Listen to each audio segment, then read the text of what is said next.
from Dickie wrote this article on the conspiracy cruise. And yeah, basically my job just to kind of go through people's story and make sure we have it accurate. Because so I very much appreciate you being honest to do. But yeah, I usually turn on the tape recorder when I have these conversations. Is that I just asking a question, and want to hear kind of your philosophies and perspectives. Yes. Now this is in reference to a story that's written by Bronwyn. Can we take a look at? Yeah. Can we see the story? I would have to check with my editor. I don't think they usually don't allow that. But, well, that places us. Isn't that really places us at a disadvantage because we don't know what the article says to be able to comment on it, defend ourselves. Yeah. I totally understand that. So isn't that a little bad faith? Bad faith. Yeah, isn't that somewhat of unfair play and bad faith? I understand where you come from that. It's not my decision. So like I would, for my job, I wouldn't be allowed to do that without my editor's approval. Well, why don't you just contact your editor and then just give us a ring back? We'll be happy to entertain what it is that your editor and the policy has to state. Okay. So, but the only way to talk really is that if you see the story, is that. Well, the only reason that we would be granting you an interview, which this virtually is to establish a correct and accurate factual record. It's not to participate in consumer fraud. If we feel that anything that she's going to put out is going to be negative, it's well, going to be biased. Actually, she was. You know who she was. I do, and I know the history. I was assaulted at that event, and. Not by her. No, not by her, but there was quite a scandal that was unfolding on that cruise ship, and that we know what happened. We have actually just done an hour-and-a-half video docu-commentary called "VAXXED" on that issue, and so that is basically. Have you seen VAXXED? No, I have not. Is that available online right now? Or? Yeah. It's by private invitation. Yep. Is it different than Dr. McField's movie? Or? Yes, it's very different. It's a commentary. It's a docu-commentary regards to that film. So sort of like a question Robert De Niro had was he wanted to know the truth. So we basically. I mean, we've really uncovered what was behind it, who was behind it. It's much deeper than just the CDC and the fraud. It's who is really behind them and who's manipulating and operating the whole system. Yeah. So why don't you just get with your editor then and request permission to send us a copy of the article that you'd like to have us comment on, and we'll be happy to take a look at it. Yeah, I don't know, what the chances are when I talk to them, because I have, in the past asked and have not been able to, fall through it and say, I wish I could, but right. Well, you. My own person, so. Yeah. Well, you sound like. I totally appreciate where you guys are coming from. Yeah, you sound like a nice, relatively young man compared to me, and I can tell you that the issue that we had attempted to lovingly and accurately relay to the author of the article explains who her paymaster is at Popular Mechanics, who is your paymaster. So it doesn't surprise me. What I'm hearing from you is that in the past you've gone to the editor seeking a just cause to have a fair review or have a fair response by people who are being either discredited or credited in Popular Mechanics, and the editor says, no, I'm not interested, and that they can either take it or leave it. Well, that smacks of unfair play that smacks of omissions and misrepresentations, which in law is fraud when it's done to persuade the public to believe in certain aspects that the editor wants to have them believe. That's not fair and open freedom of the press. Yeah. So at any rate, you have our support for outputting the rare truth that we have witnessed coming out of popular mechanics on this very controversial topic. Yeah. So basically, Dr. Wakefield was forewarned about previous articles written by popular mechanics, and that's really what caused the whole controversy on the ship. But yeah, we would like to see the article if you can get back to us on that. Yeah. Otherwise, just don't quote us because it's just Well, wait a not minute. fair play. They're going to just put something in there without any information from us. Well, that would be cool either. Yeah. Well, again, I don't want to be misrepresented. We don't want to, do any libel or slander, Yeah, well, Yeah, well, it's coming from somebody who was heavily offended, and also her camera person, which she was told several times not to put the camera in people's faces. She actually came into our video, watching our film, and put the camera like in people's faces while they were watching a film. So she was warned by several of the people not to do that, and she continued to do it. And so this is going to come from, it was very unprofessional for somebody to come on in such a close environment. It wasn't like, a big event. It was just a private event. So I'm very sorry to hear that. It sounds like a very interesting video, too. I watched it online. Both of your work is, it's very interesting. I'm a musician myself, so I really like the whole 528 Hertz idea. I think that's absolutely fascinating. So, that's awesome. Well, thank you. You can contact us again on a different matter, focusing on that, and I think that would be a great social contribution. Yeah. I've been playing guitar my whole life, so it's just like very, very interesting thing, and just like, I try to think about these things from a scientific perspective, and it's very odd that, something as subjective as, figures can become like standard. And writing about your work, like, the Rockefeller, Foundation, how they kind of just, that's just absolutely fascinating to me. Yeah, it's a sad reality that we have to deal with. Yep. But yeah. How the frequency was changed. Yeah, how the frequency was changed. That's the manipulation ultimately of, you understand the essence of music, its energy, its spirituality, its frequency. And that's a tragedy that it has been heavily suppressed. Our human spirituality and our musical creativity has been suppressed by a simple manipulation of the standard tuning. Yeah. I just read this article about, kind of, the fourth layer being kind of like a militarization of music. So is that just like, is that kind of cause aggression in people, or? Have you read the article on medicalveritas.org? Yeah, musical cult control. Yeah, and now you've got to look at what happened when Elvis started to sing in Canada. You got to look at who was Elvis's handler. Interesting.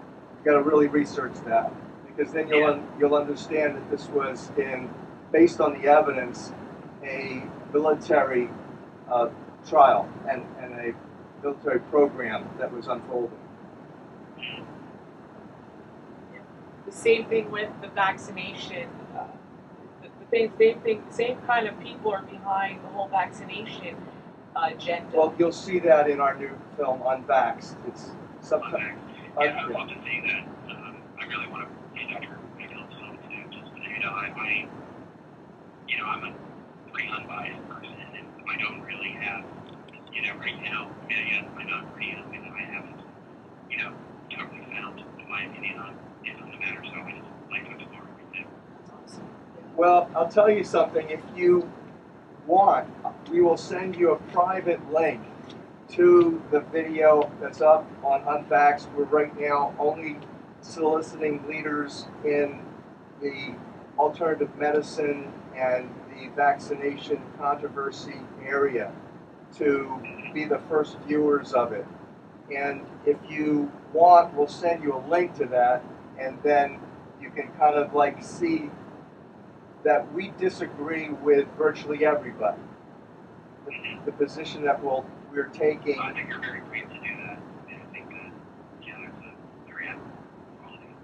Well, thanks. It doesn't make us friends, that's for sure. Yeah. Yeah. So, I mean, but again, out of it's revolutionaries for sure.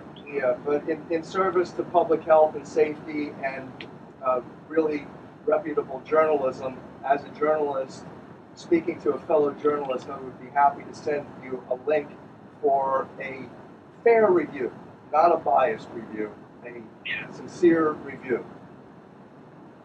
Yeah. So I mean, it's really unfortunate that this big complication happened because all this work does that really fascinating. I do think that I don't know the grand scheme of the world, but in America there is such a high reliance on crazy medication and the kind of alternative medicine holistic approach seems like people should kind of give that more credence.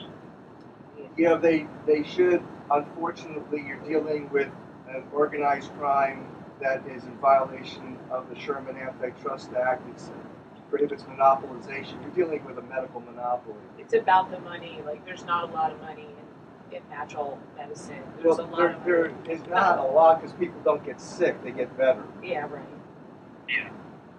So it's better to keep them sick, in their opinion. The chemo and the drugs, and then you take one drug and then it gives you another sickness that you need to take another drug for. And that's pretty much how they keep it going. It's a bunch of very evil people that we believe are running it. And any reasonable person who's fairly intelligent already sees it. And we speak to a lot of people from taxi drivers to plumbers. And man, the media that you're being paid to output is got a limited shelf life at this point. You can see what's happening globally. People are just fed up with the same old in government and politics. And we're dealing with corruption in the court system here in Hawaii. It's horrible everywhere.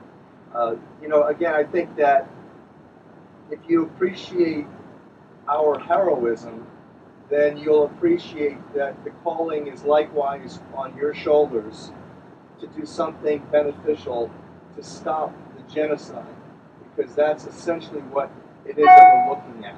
Every way possible that the multinationals can manipulate the population to make money and have it be profitable and covert. That's what they're doing.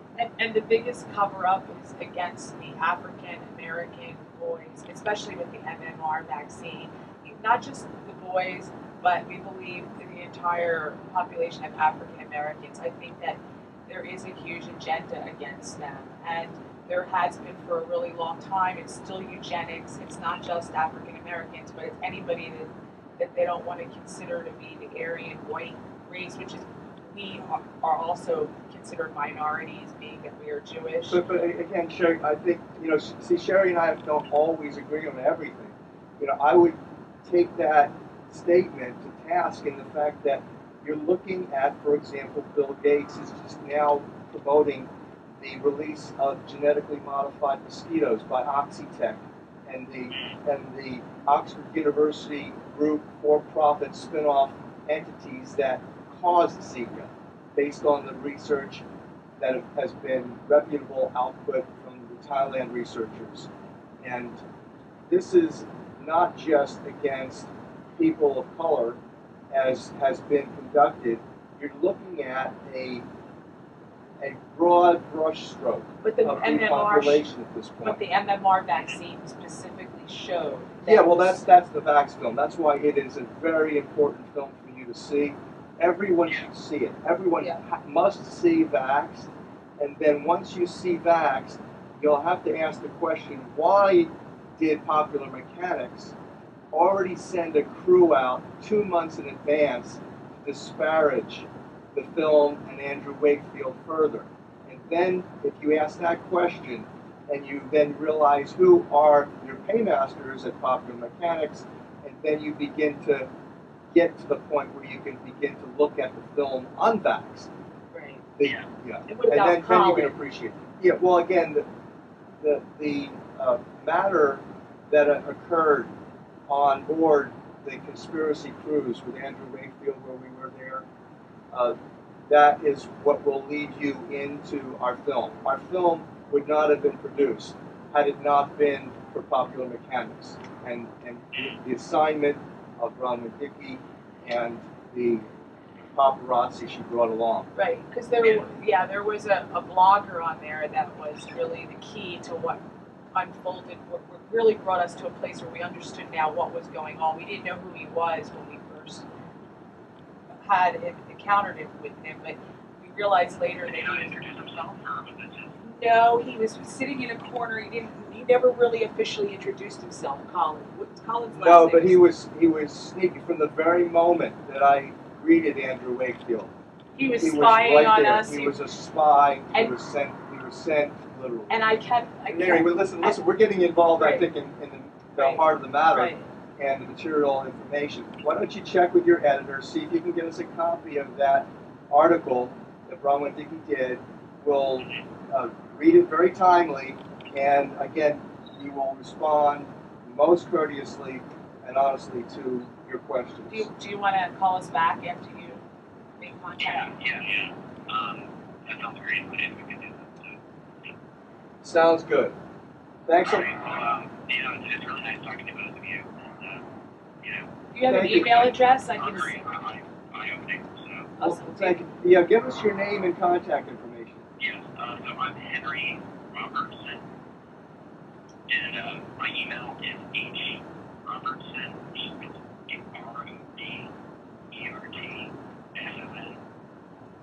at Hearst.com. Okay, very good, Henry. So yeah, so check with them. When do you think you'll be able to check with them then? I'm gonna, just right after we get off this, conversation. So, Okay, sounds good. So we'll be here for the rest of the day probably, or at least certainly the rest of our morning. okay. All right, looking forward to hearing from you. All right. Thank you so much. Thank you. Bye-bye. Bye-bye. Hi. Hello, how are you? Hi. How are you, Dr. Horowitz? Good. Thank you for answering. Sorry I wasn't able to get back to you yesterday. I was waiting to hear from my boss, and I didn't hear back yesterday. I heard back today. So. Oh, that's good. Well, thanks a lot. No apologies necessary. I know you're very busy as we are. Yeah, for sure. So unfortunately, it's our company policy that we don't share. We're not able to share the piece before it gets published. I'm sorry about this. It's been a safer way to start working here. It's just kind of the way, things. Yes, it's Henry, did you say? Yeah, Henry, yep. Yeah, I'm going to, I know Sherry has some concerns about that. Okay, so Henry, what exactly is being said about us in that article then, since we can't see it? If we can't see, can you read us what is specifically being absolutely. stated? Yeah. Yeah, what is being said about us? Yeah. So we talk about the 528 Hertz inflammatory year philosophy on that. I can just kind of go through stuff in the article, and you can just confirm or say what's not true, what is true. That'd be great. Just read it to me verbatim so I get a clear sense. Otherwise, omissions and misrepresentations might come across, and I might fail to respond appropriately. You know, Henry? Because we have to understand the context as well. The context. I got you. Yeah. So we say, just you going back here. What is the title of the article? The title is Changes a Lot. it's basically just about a conspiracy group, but let me look it up. It's a thing called Climate Board, Ye Who Seek the Truth. And, yeah. Can you repeat Okay, that? yeah, so it was climb aboard for those who seek the truth? Yeah. Okay. Interesting. All right, that's a reasonably unbiased title, I would think. Yeah. Yeah. Yeah. Okay. So, I mean, yeah, I can just, show some information. So, you're a former dentist from New Jersey? Actually, I became a dentist in Massachusetts, so I was a dentist practicing not in New Jersey. I practiced Okay. I practiced. You're nice. Yeah, I'm originally from New Jersey. Okay. Well, you became a dentist in Massachusetts?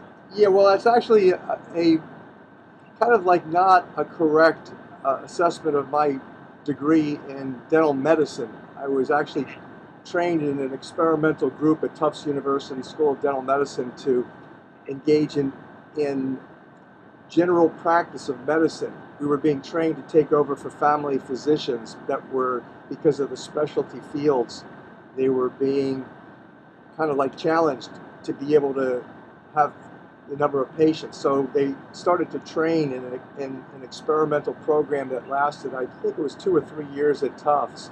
And I was actually on the faculty of the dental school, actually teaching the dental students and medical students histology, which is microanatomy. But at any rate, I got a degree in dental medicine, or actually, it's actually medical dentistry. My actual degree is in Doctor of Medical Dentistry.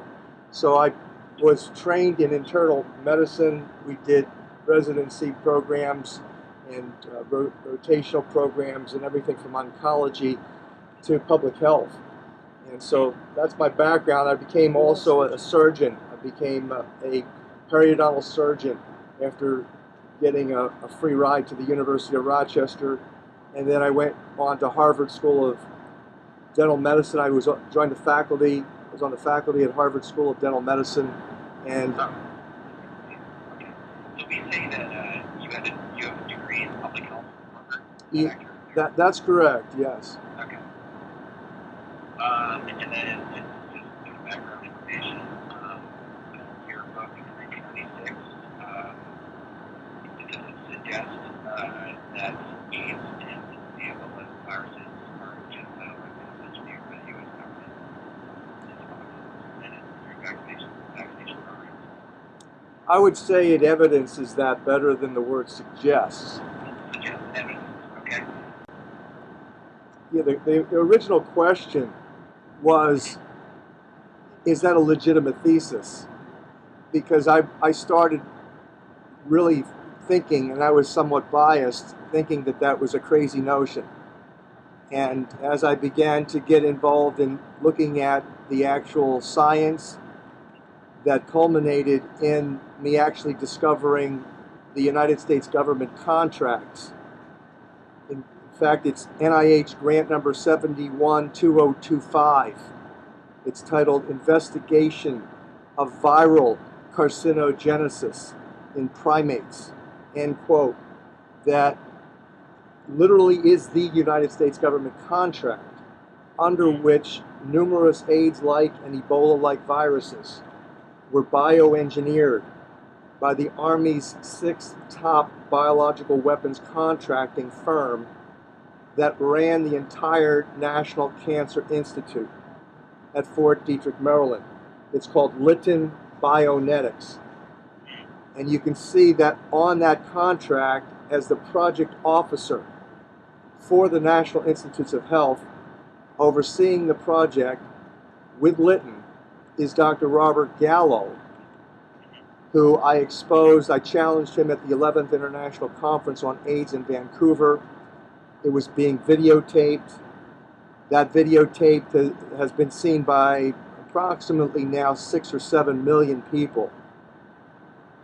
And that is a most compelling video based on the documents that are outrageous, that I was blown out. Anybody that really brings any level of reason and consciousness to the question, was AIDS man-made, and sees this document and understands the virology and understands that Lytton was the recipient of $2 million a year over 5 years to satisfy a appropriations request by the military that in 1968-69,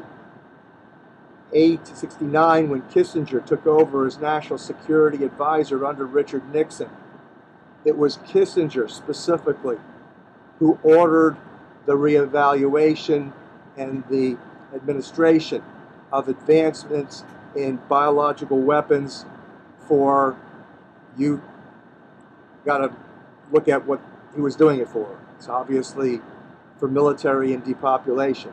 So that's where the requisition order that's in the United States Congressional Record for $2 million a year over 5 years that asks specifically for an AIDS-like virus. It is literally word for word. Let's see if I can remember it. Here's a quote from memory. Been many years. Over the next 10 to 15 years, it will be possible. No, I'm sorry. Over the next 5 to 10 years, it will be possible to make a new infective microorganism that could differ in certain important aspects from any known disease-causing microorganism. And that most important of these is that it might be refractory to the immunologic and therapeutic processes upon which we depend to maintain our relative freedom from infectious diseases. End quote. So that's that's a appropriations request in the congressional record by the military official that was following up on Henry Kissinger's directive to Admiral Zumwalt of the Navy to develop advanced biological weapons. And at the time, it was rationalized or justified because the Russians in the Cold War era were purportedly advancing the biologicals, and we needed to keep step.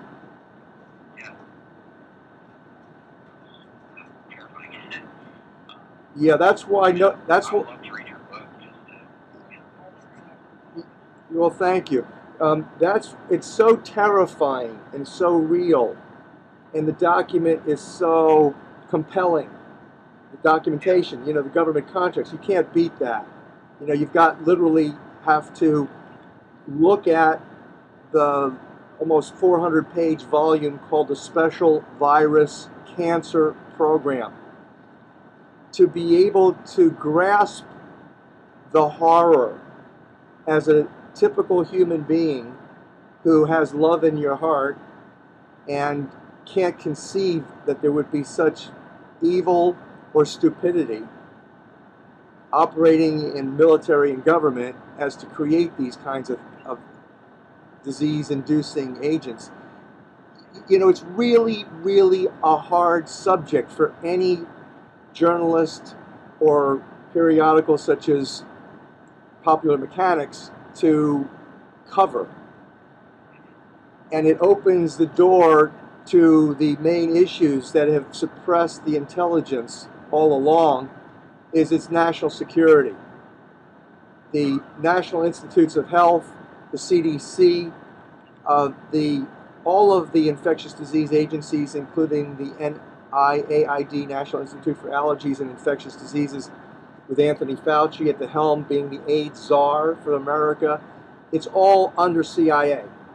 That was published in the Washington Post. It's a reality fact, and that when you attempt through freedom of information, which colleagues of mine and I have attempted on several occasions to get more evidence for the thesis, you get a notice back that this is unavailable because of national security. So basically that's the story. The information is suppressed. The public really doesn't come to appreciate what's actually really happening. And as a result, you're looking at, for example, in the autism issue with vaccination poisoning, you're looking at fairly soon you're going to have as many as 1 out of every 2 boys having brain damage. Yeah, I've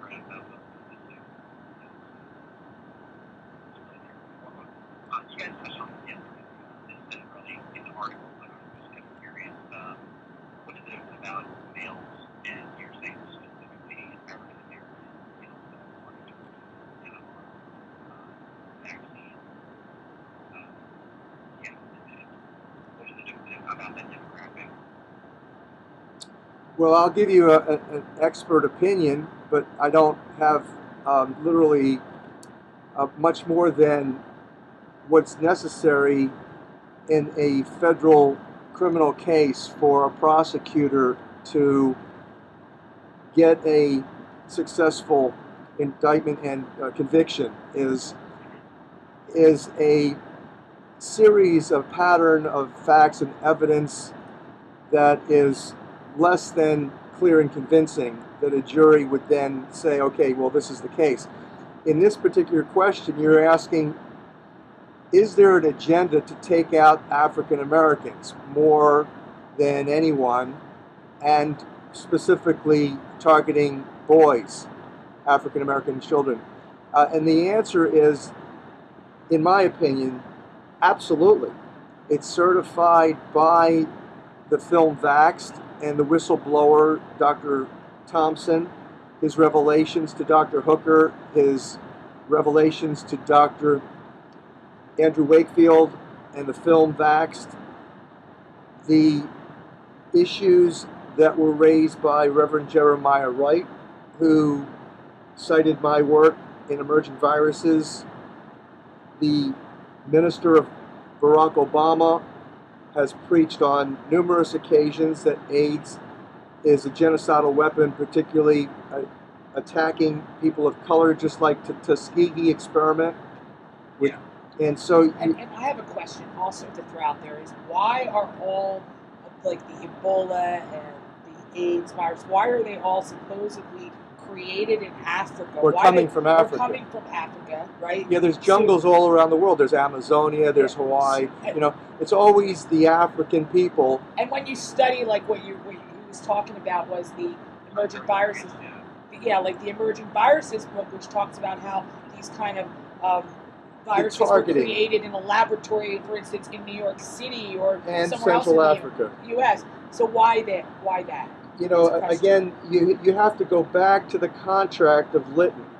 When you go and examine the Special Virus Cancer Program, and the word special in military circles is secret. It means secret. So this was the Secret Virus Cancer Program. And they were experimenting in Central Africa. Today, what is called the African AIDS Belt was largely where the first vaccination trials that were administered through Lytton and actually Central Intelligence Agency operatives that were there, that were working with the nonprofit sector to infiltrate agents. Peace Corps is a classic example. In fact, all around the world, Peace Corps is almost laughably recognized as a CIA operation. Red Cross. And of course Red Cross too, which is intimately connected here, because when you look at the first transmissions of HIV/AIDS, it was largely as a result of A, the hepatitis B vaccine program in New York City, and B, the organization that ran that, along with the Merck Pharmaceutical Company, was the Rockefeller-directed New York City Blood Council that ran the New York City Blood Bank. That became the American Red Cross. And then at the same time, because of the contracts that you can read yourself, the United States Army was one of the contractors on the experiment on the Willowbrook State School mentally retarded children that in 1976 was closed just as the first AIDS cases were being identified in New York City, where they had experimented on the gay community, particularly in the Village, through the hepatitis B vaccine and the blood bank, claiming that this is a program to help gay men to defeat hepatitis B, when in fact the vaccines were produced in contaminated chimpanzees, shipped by Lytton from Central Africa, 2 New York City, whereby they were then used to culture the hepatitis B strains. There were a couple different strains that they used. The CDC was involved in one of the strain tests. The Army was involved in another. The Willowbrook State School mentally retarded children started to come down with what is now called AIDS. And in fact, Geraldo Rivera broke that story. He was given the story to break, and it was a diversion off of the full story. He came out with the fact that the children were being sexually abused and emotionally abused, but he didn't come out with the fact that they were experimental guinea pigs in a hepatitis B trial that was tainted with HIV/AIDS. And So do you think Geraldo continued to do that, or is he just being I think, again, like, what do you know? You know, even what do I know? If I was your age, you know, and I'm working for Hearst Corporation, who's heavily invested in the pharmaceutical trade, what kind of intelligence am I given? You know, you're given, even in the CIA, with compartmentalization. You're only given information on a need-to-know basis. So your boss tells you, you know, you don't need to know this, just get me this, and you just do it because that's what your paycheck is about, you know? So yes, I can't condemn Geraldo. He did it. He did what he was assigned to do, and he did a good job. He became a very, very successful journalist as a result of breaking that very important story. But the fact is that, but the full truth was suppressed. Yeah. I mean, that's totally what suppressed with this media. So, it's possible. Yeah. Yeah, I mean, again, you have to look at it as a reasonable person. There's what's called in law the Occam's razor analysis. Occam's razor, and another thing is I think it's res ipsa loquitur, which means if a barrel falls off, or like the example is if a barrel falls off a roof and hits somebody in the head, you know the damage was caused by somebody who neglected that barrel or pushed it off the roof. You know, and Occam's razor analysis basically says that the simplest, clearest, likeliest explanation that you're looking at with the evidence is the answer the vast majority of the time. So when you start to compile all of this evidence, even though you may not have a smoking gun, and although I do believe that we have sufficiency of a smoking gun, in Dr. Hilleman, who was the chief at Merck, he was conducting that study. And he is on record in our film, Unvaxxed. He's on record as stating he brought the AIDS virus into North America in contaminated monkeys destined for vaccine research and development at Merck. He makes that statement very clear. That statement was secreted. It's been heavily suppressed. I had to go. I got a tip. You know, sometimes you're an investigative journalist, you get somebody calling you and you say, hey, check this out. Well, that's what happened with me. I went to the National Library of Medicine. I pulled out an old audio tape, a box of old audio tapes, and started to listen there in the National Library of Medicine. And that's where I actually heard the Shorter interview. Edward Shorter, Harvard's famous medical historian who moved to Canada, University of Toronto. He interviewed Hilleman, and that interview was heavily suppressed. It's extraordinarily revealing. It's shocking to the max. Hilleman tells you that in those days it was considered good science, but the vaccines were hideously contaminated with everything from leukemia viruses to, as I'm mentioning now, HIV/AIDS. So those are the facts, and if you put those facts before a reasonable audience or a jury, again, there's only one reasonable conclusion that you could draw, and especially so when you have the mainstream media censoring the most compelling of all information. You know, what does that say about our not just freedom of the press, but actually concealment of scientific evidence, just like the movie VAXXED is showing? You know, everything that would, to actually condemn the people and officials and companies that are conducting what amounts to genocide are free. You know, another thing is, like, if you have all these sponsors that are the pharmaceutical companies sponsoring the mainstream media, mainstream television shows, how can they not be biased? I mean, when you watch mainstream TV, most of the commercials are about pharmaceuticals.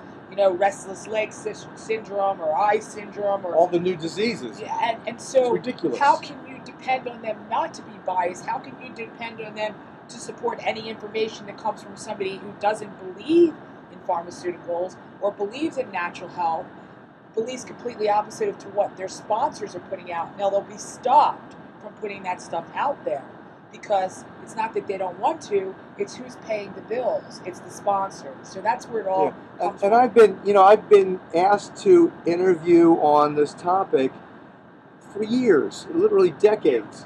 And what happened in the old days, the media is much different now. The organization and control over the entire mainstream media is far more advanced than it used to be. In the old days, you had actually not just the internet. I'm talking about now like mainstream publishers, presses, New York Times, Washington Post, Boston Globe, the LA Times, the major television shows, ABC, NBC, CBS, CNN. In the old days, you had less savvy control. You had, for example, producers and executive producers that, I'm assuming like you, were good people. They had good hearts, they wanted to tell the truth, and so they would contact me. And that they would get extremely excited when I shared with them the material evidence with the documents to prove it, and then they would write it up. They would then have to go up the chain. They would get finally to the executive producer, the senior executive producer, like the Don Hewletts in the old days of 60 Minutes. And there is where it stopped. The censorship happened at that level. And so you now have to look, if you're a reasonable investigator, how is that bias generated? Why is that bias there? And you begin to look at the Don Hewletts, the senior executive producers' investments in the multinational corporations, in pharmaceuticals, and then, like a great example is Rupert Murdoch. The guy virtually runs, along with his son, the main pharmaceutical companies. He runs the Murdoch Children's Research Institute in Australia that actually conducted the first swine flu vaccination trials in connection with CSL Laboratories, which was a division of Merck. And his son, James, was the non-executive director of SmithKline Beecham, which is supposed to be the competitor to Merck, but they all sort of work together. So here you have Rupert Murdoch is the media mogul that runs all these publications, that has his hand in the vaccination in the vaccination industry, the drug industry, and his mother, Elizabeth Murdoch, ran the Royal Women's Hospital in Melbourne, where they did the trials. Where they did trials on the pregnant women for H1N1 vaccine. How many people know that, Henry? How many people really know but that? all these little details, you have to be an investigative journalist, and you spend thousands of hours digging this stuff up. People can't afford the time, and they can't afford the money, because the main media researchers and journalists like you are not being assigned to do a thorough investigation because you're limited to, let's say, 1,200 words. What can you give it in a 1,200-word article? So it is a catch-22 situation, and that's why the problems in not just America but globally are as they are. If you really want to do a major solution to the world's worst problems, you've got to, number one, get rid of the lawyers, or at least make them follow the laws. No, actually, what you have to do is you have to get the bar, and you have to kick everybody over there. The whole bar association. Yeah, it needs to be completely changed. And get rid of all the judges and replace them with legitimate, honest, virtually humanitarian, intelligent people, and at the same time assert your First Amendment rights, freedom of the press. Because, what's taking place in violation of people's civil rights, people don't even realize that vaccination, for example, is a gross violation. Well, mandatory vaccinations is even worse because how Well, yeah, can of course. somebody can tell you what you can or can't put into your body? Absolutely. And whenever there's a risk, there must be a choice. When there's no choice, what does that tell you? Your constitutional rights It's are gone. gone. And the fact is that it's even worse if you come at this problem as an expert in the field of media persuasion and behavioral science. And that's what my Harvard degree was in. You know, after going to dental school and then going for oral surgery training and then being engaged at University of Rochester and Harvard in research, my focus was how can we promote oral hygiene behavior as a model for general health and well-being. How can we take us, because the mouth is a small little area, and if you can get somebody to brush and floss every day, man, you could probably motivate that person to have all sorts of lifestyle changes and improve their nutrition and their hydration and their oxygenation and exercise. You could do all sorts of things. So that's where I started at Harvard. And the bottom line is that, you know, when you realize that the entire academic community is as brainwashed as the general public, that academic...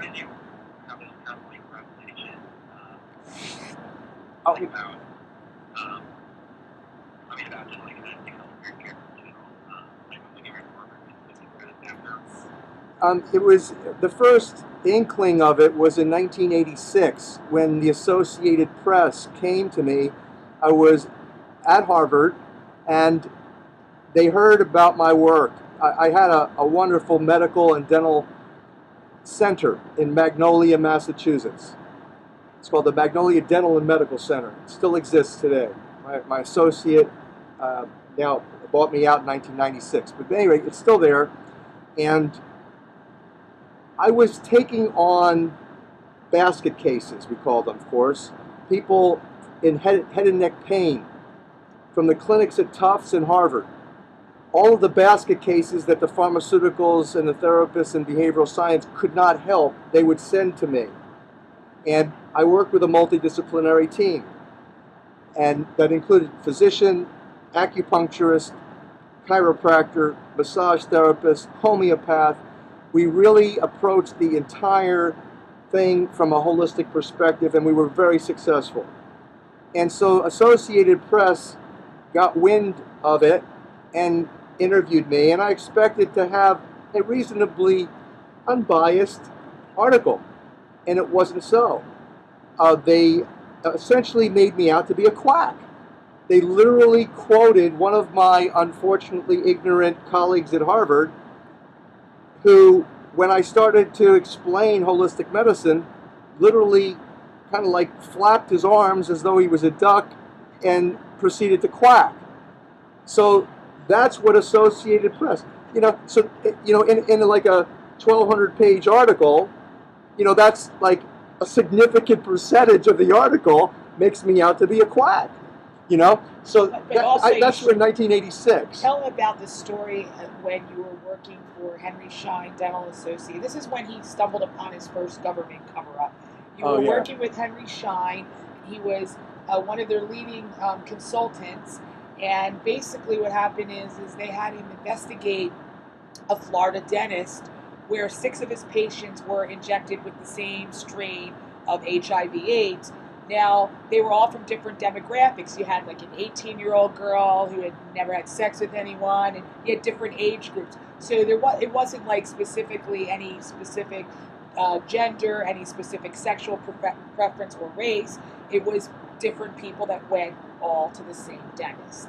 And what he did was basically he had HIV/AIDS, and he was injecting them into his patients via when he was doing the anesthesia, when he was giving them anesthesia in their mouth, he was injecting his blood into their gums. Well, that's where I found hideous suppression, and I ran up against the behavioral challenge that the public and the control over every health industry is administered by what I call in my new film Unvaxxed, I call it psychoscotoma.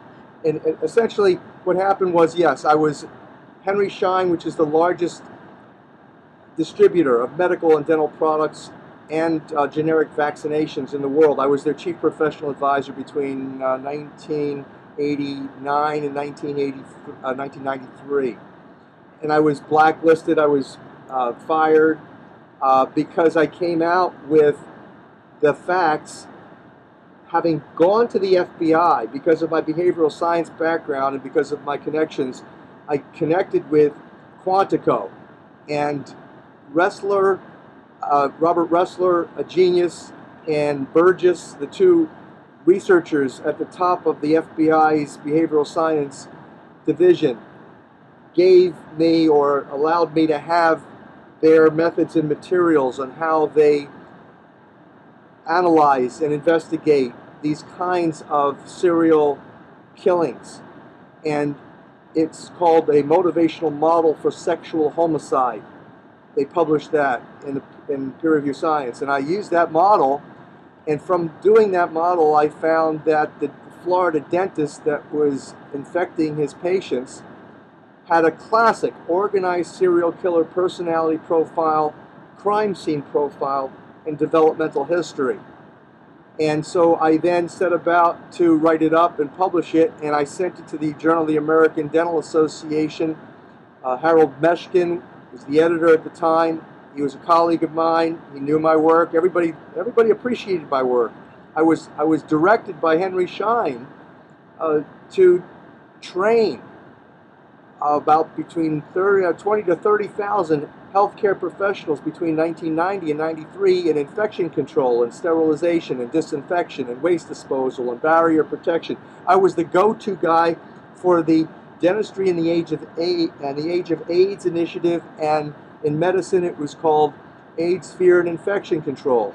And so, you know, I was well connected. I contact Meshkin. I send him my research article. I thought he's going to for sure publish it because it's so wow. It's like, wow, look what this is about. You got the CDC, my colleagues even there, covering up the fact that the Florida dentist maintained a classic organized serial killer personality profile, crime scene profile, and developmental history. Well, Meshkin wrote me back. I think I still have the letter somewhere. He says, Len, I'm sorry we can't publish this because it would place the journal at risk. And I asked, what kind of risk would it be to the journal? Advertisers. This is what Sherry was saying.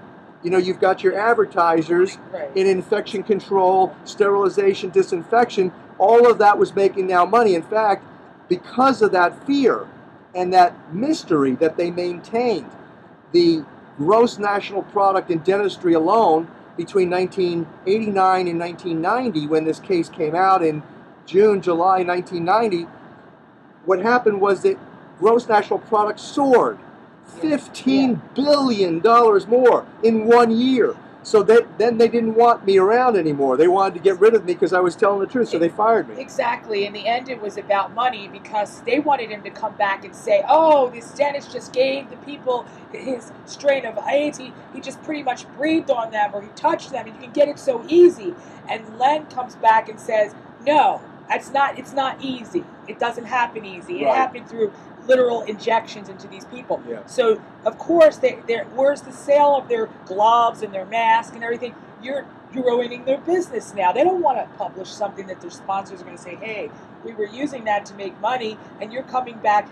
Basically, Len was telling people, you know, people have AIDS. There's nothing to fear. It's not airborne. You can't get it as easy as... Yeah, I literally was instilling confidence because you had a crisis. You had approximately minimally 10% and as much as 30% of the healthcare professionals were leaving. They were literally closing their doors. You had nurses en masse not wanting to treat patients anymore because of the AIDS fear. And so I was the go-to guy. I was the behavioral expert, behavioral science expert in dentistry and in medicine, dealing with this concept of overcoming phobias. Phobia reduction therapy was one of my areas of expertise. And media persuasion technologies to eliminate fear was a most important issue in healthcare in general. so that's what I did for 3 years between 90 and 93, and that, you know, and then you that's wrote a book called the Kimberly Bergalis yeah, story, my ninth book. which was based on what happened with. She was the first victim of that dentist.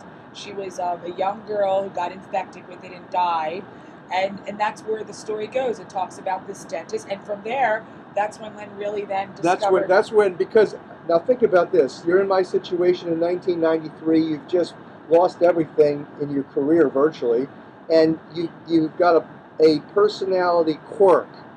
If somebody says to Horowitz, like an authority says to Horowitz, don't do this, Horowitz will do that. That's the way I am. So I had the whole world saying, don't do this, don't say this, don't publish this, even though you knew it was the truth and you knew that millions of lives were at stake. You know, so I then, well, yeah, so again, I'm a research scientist. I've got access to Harvard, Countway Medical Library. So then from 1993, after I got fired, after I came out with the book, they literally threw me off the floor of the American Dental Association annual convention, where I used to be a speaker. As soon as I came out with the next book, besides the Kimberly Bergalis case, they still let me on the floor with that one. But between 1993, I started to think, well, gee whiz, you know, why did my colleagues at the CDC cover up this thing? This Florida dentist was a military dentist. He believed that he was dying of a virus that the government had created. And he was making a statement, which is why he did what he did, which is insane. But that's exactly what the FBI's in research and methods and materials. You see organized serial killers, like the Unabomber. They love to put their targets into catch-22s. And in this case, the dentist got the government, CDC, in a catch-22. If they admitted the truth that he was a serial killer, then the whole world would want to know motive. And all serial killers kill for the same reasons: power, control. So what was he? And enraged, you know, enraged, power, control. And what was his power and control issues? He was dying of a virus that he believed the government was behind. And so that's where I started in 1993. And then when he said that the government had created it, that's when you said, well, let's look at this, right? Yeah, exactly. That's where I said, well, okay, if this guy's insane, he's clearly out there, and he's clearly dangerous, but he holds, as a military dentist, having friends and his loved ones dying of HIV/AIDS, he studied it better than anybody, and I said, well, let me look at this theory that AIDS was created in a lab. And the first thing that triggered me further after that was the fact that Robert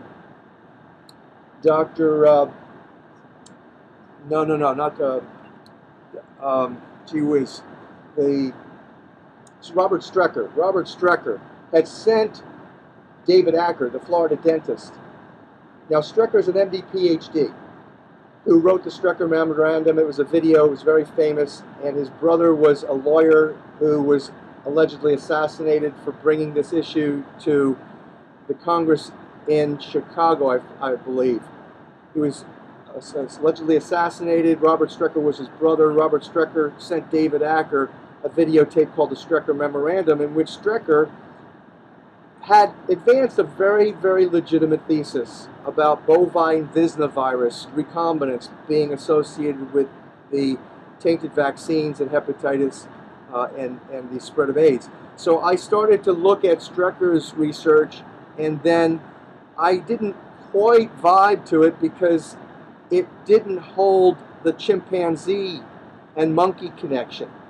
It was more like sheep Visna and bovine viruses, and so I wanted to look further at what I thought was more likely if you're going to be recombining at the time. See, nobody knew. I didn't know, even though I had training in medicine and advanced training in oncology. I still didn't know what the early virology was all about. You know, the bench laboratory recombinations that then produced the initial virus strains that were then cultured and grown en masse in chicken eggs and then extracted and then injected into people or animals. That's the early work, before they had now the gene cloning. And so I went back into Harvard, dug up the old science, started to read the papers, and that's where you enter a twilight zone. You go into a rabbit hole and you never come out of it.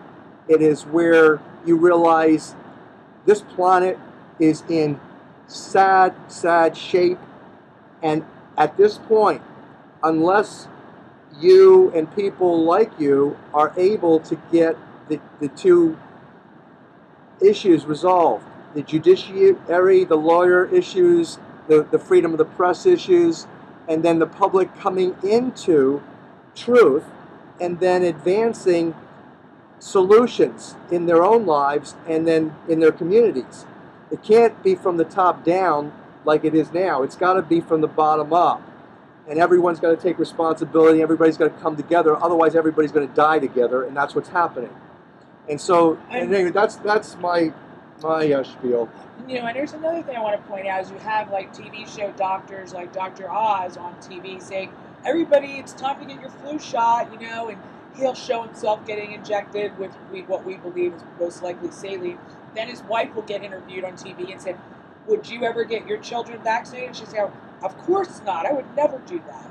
And here is a guy, Dr. Oz, who's saying, look at all the ingredients before you eat any of this stuff.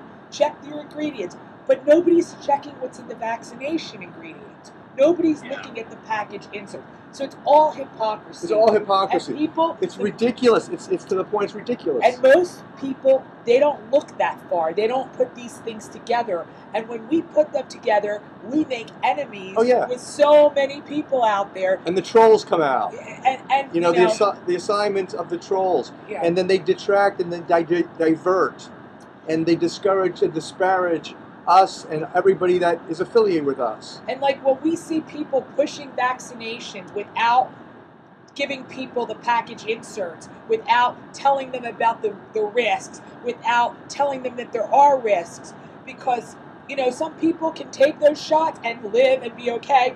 Some people will take them and be damaged forever or even die. So it's like anything else. You can eat certain things that people will die and you can eat them and you'll be okay. And it's so... Yeah. Exactly. And so we're trying to save the babies. Like, it's all that. So when we have these people like how I'm describing coming out and supporting doing this and not giving people the information so they're not aware. So us, it's like, stop it. You're killing the babies. Stop. You know, it's like, to us, it's like, it's not that we're mean or bad people because we're good people. We just want... I mean, you feel like you have Exactly. And yes, we do, and a legal responsibility. There are laws, in fact, federal and state laws, that compel someone who sees a crime. If you don't, it's just like in the Bible. You know, the blood of those who are spilled goes onto the hands of those who don't do anything to stop it. It's the same thing, but yeah. That's right.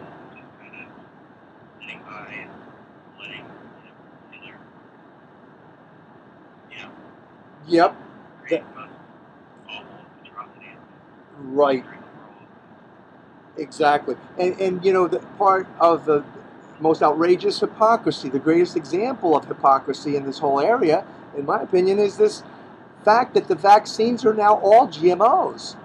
So you've got, like, you know, you've got middle class and upper middle class moms and dads who still believe in the medical model and the medical deities being the end-all, be-all of the knowledge in medicine, and they say, get your children vaccinated. You know, their refrigerators are full of organic foods, but they're going to now take their child to get a direct injection into the bloodstream of genetically modified microbes.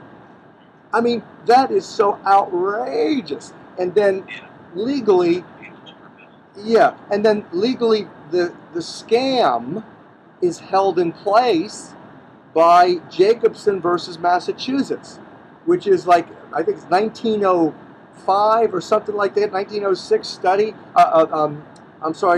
legal case from Boston Public Health Department against a a minister who was a pastor of a church who didn't want his people to get vaccinated. Well, they ended up, back in those days, fining him $5 and for every day that he didn't get vaccinated or get his people vaccinated.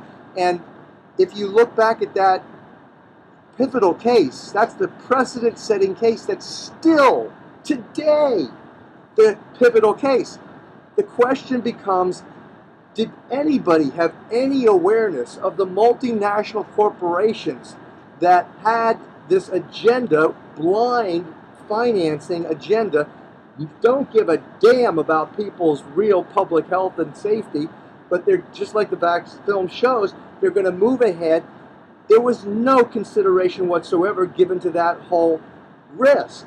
And then also today, you know, you've got the entire field is controlled, so it is like you have, for example, Popular Mechanics did these hit pieces on Andrew Wakefield to disparage Wakefield and the anti-vaxxers, when the fact is that that's simply reinforcing what amounts to a Sherman Antitrust Act monopolization of the whole field of health and health science by pharmaceuticals, which if you study where that sourced from, you're dealing with the Rockefeller-directed, the Flexner report. Abraham Flexner was Rockefeller's lawyer that supposedly did the scientific investigation into the various modes of health care and slammed acupuncture, slammed homeopathy, slammed everything other than pharmaceuticals. Went to Congress, pushed Congress to legislate that this was, just like with the A440 hertz frequency, the standard that we've got to follow. You know, I was actually just about to ask you, like, the state Rockefeller Foundation that you're talking about, the Korean standard. yes, that's right. And look at who controls from the very get-go American public health. As a public health professional, having presented papers and have been invited to do so many, many times, when I go out to lunch, I go out with a half a dozen colleagues. They're all in Navy uniforms. United States Navy runs the top intelligence agencies in not just America, but actually with Britain. The whole concept of MI6 and CIA ultimately is you're looking at the most advanced intelligence operations are the navies. And so, you know, Her Majesty's Secret Service, naval intelligence, American naval intelligence, public health is all naval operations. Now, if you were evil and you really had a evil intent with arrogance and greed to make as much money as possible, deceiving and killing as many people as possible, you would want to have the United States Navy or British Navy intelligence on your side. And that's what they do.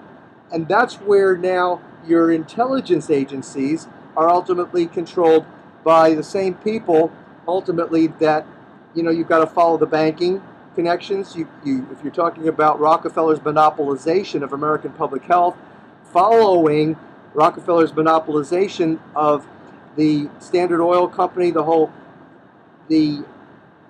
only oil, but the railway. Rockefellers took over for the Carnegies in America. The money came supposedly, and again, I'm not an expert in this field, but you've got to look at the fact that the Rockefellers are heavily allied with the Rothschild League of Banks. You've got J.P. Morgan Chase, Goldman Sachs as premier bankers within the Rockefeller League of Banks. And so these guys, it's like a chessboard. They're the chess players. We are the little pawns, and we get moved. And how they administer the board is through what we talked about earlier. Given information on a need-to-know basis, compartmentalization, and organization. You have, and we're very, very familiar with this, because not only not only have we been infiltrated on many occasions by national security agents or CIA operatives, but on occasion we've actually, because we are advanced in our intelligence gathering and analysis, we've given information to support public health and people's safety to the given information for people that have been in the CIA that you know. No, even with our knowing it. Listen, you know, when this call right now you're taping, I guarantee you that you're not the only one taping it. You know, we've lived our lives assuming that everything that we say and do is recorded or somehow registered. And you know, we don't, you know, when you look at our research and our videos on Revolution Television, particularly the one NSA CIA trolls target heroes to profit villains, and we go into Edward Snowden's, Glenn Greenwald's releases on the behavioral science training manuals on that the mainstream media just didn't even look at. That was released by Snowden. Snowden, yeah. I mean, when you give that kind of information to me, a behavioral science expert, Harvard degree, who wants to help people, and then suddenly sees how this same powerful social control, population engineering technology, it's behavioral science, it's media persuasion. And the media is the internet, the media is mainstream newspapers, the media is television, the media is Hollywood. Now you've got, you know, a real challenge in my office. You know, you're sick. You're sick over what you're seeing. Yeah.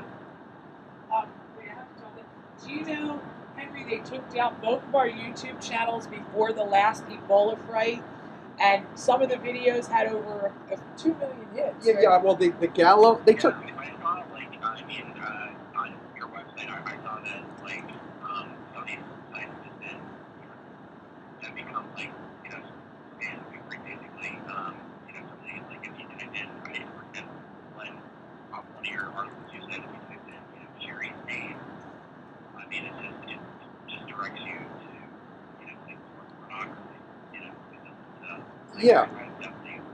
Yeah, so that's right. We have to deal with that almost every day. And it's like we don't have a lot of money to be able Henry, to hire companies that can clean up those websites. And yeah, not only that, now imagine that. So we've got all these attacks, we've got these hackers coming in, seeding our websites with viruses to then divert people to porn instead of the truth.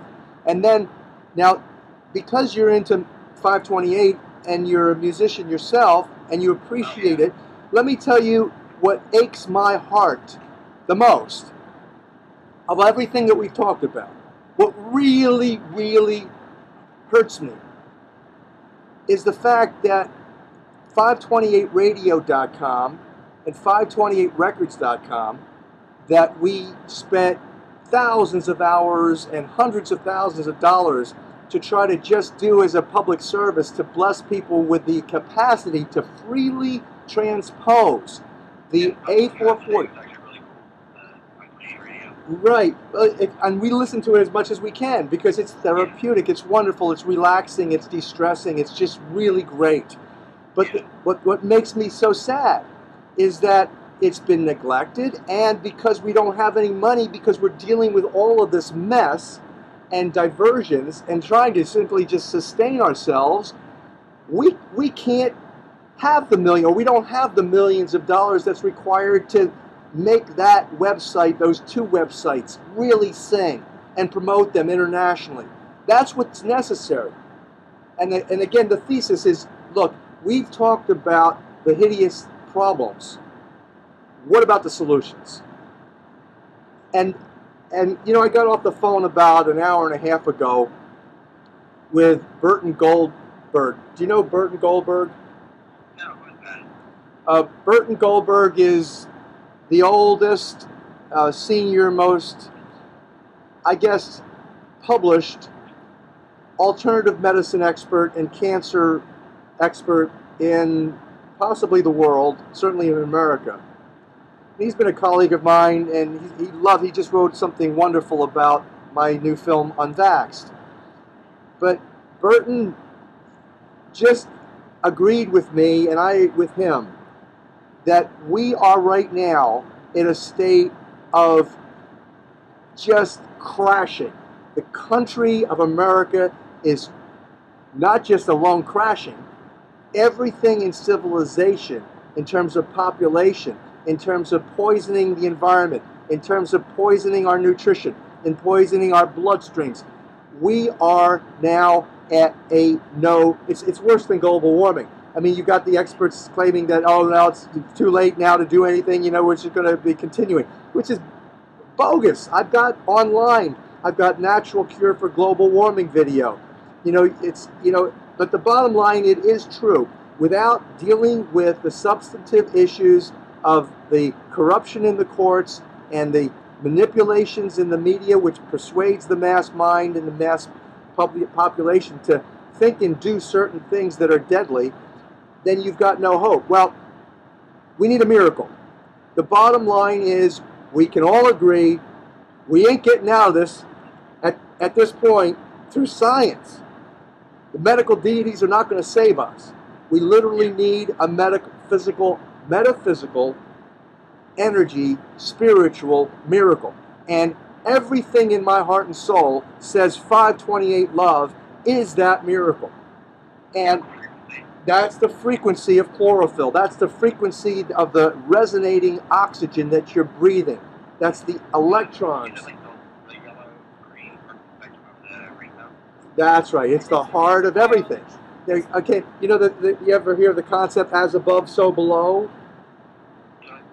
You ever hear of the doctrine as above, so below? As it is. Okay, well, there's kind of like a doctrine in philosophy and theology, and it simply states as above, as it is above, so it is below. As it is on the macroscopic level, so it is on the microscopic level. And I deal with that in physics and even genetics. I look at mathematics and harmonics and musical mathematics, just like Russia's top space-time physicist Hartmut Muller looked at it as well and concluded, just like I conclude, that there are certain nodes, physical nodes. He calls them the in-6, I-N, number 6. That's what Hartmut Muller calls it. And those nodes is where physical manifestation miraculously happens, inexplicably. Physical materialization out of nothing. What the physicists call the black holes or the event horizons. And even advanced physicists, unless they've studied this kind of stuff, they look at you when you talk about this kind of stuff going, what the heck? I never heard of this. And the fact of the matter is that... But Ray, tell simply about the color greenish yellow. I will, I'll get to that. But the issue is we need a miracle. So what is the technology of producing miracles? And the technology in the most advanced physics is frequency mathematics. And music is frequency mathematics. And so now... It's like like we're saying, like basically, I think the 528 Hertz, the universal vibration, and the positive light forcing forces right there. That's right. So that's the heart of the rainbow. It's obviously, so it fits the as above, so below. If it's true for the rainbow, that is, the heart of the rainbow is 528 nanometers of light, and it's true thereby for the electromagnetic color spectrum that's sourcing from the sun. So your sunshine, which is solar radiation, hydrogen outputting electrons, that's all solar radiation is, and it is in 528 nanometers at its heart. So if it's true for the sun, the heart of the sun, and true for the heart of the rainbow, it's true for your heart and my heart and God's heart. You know, people don't believe in God. Well, that's their problem. But the fact of the matter is, it is a universal standard. Just like the Rockefeller set A440 standard in the music industry in the Western world, well, divine design or intelligent design is at the heart of it, 528 nanometers of light, and my thesis is that that coordinates with 528 hertz frequency of sound. That's my thesis. And also the fact is that all of the botanical world, the plants, the trees, they're all vibing at that same color as the heart of the rainbow. Yeah. Because of we're very much like them except for one thing. To explain that difference. Well, the difference is the molecule itself of chlorophyll, which is virtually identical to your hemoglobin. That your blood is carrying the oxygen. What in your blood is carrying that oxygen is hemoglobin. And that molecule is structurally nearly identical to chlorophyll. The only difference is that plants' chlorophyll has magnesium, greenish yellow at the center of the molecule, whereas we humans have iron. And so that's virtually the only difference. But what the miracle, the concept of miraculous healing now takes a real practical step forward with this understanding. Because, you know, almost everyone, when after they're stressed out from a hard day work, they go to a shower or they jump like we do in the ocean for what amounts to, in the religious world, a baptism. Yeah. And immediately you feel what? Refreshed. Hello?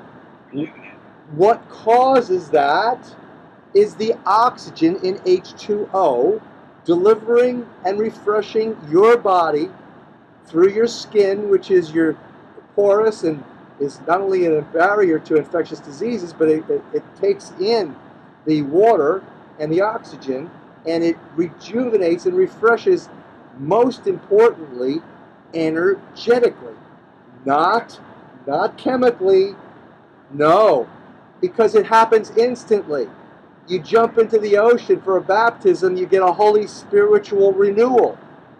Well, what's causing that? If you ask simply some simple basic questions, you get some profoundly wonderful, helpful answers that now, if we disseminated those answers through the mainstream media, through academia, through even courts of law, where we bring our justice systems into the same righteousness or justice that is the whole universe is operating under, then we're going to have ultimately, you know, the 1,000 years of world peace that has been prophesied. And that's what our mission is.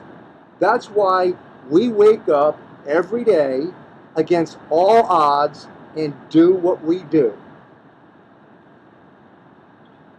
I think that's very noble, you know, thing to do.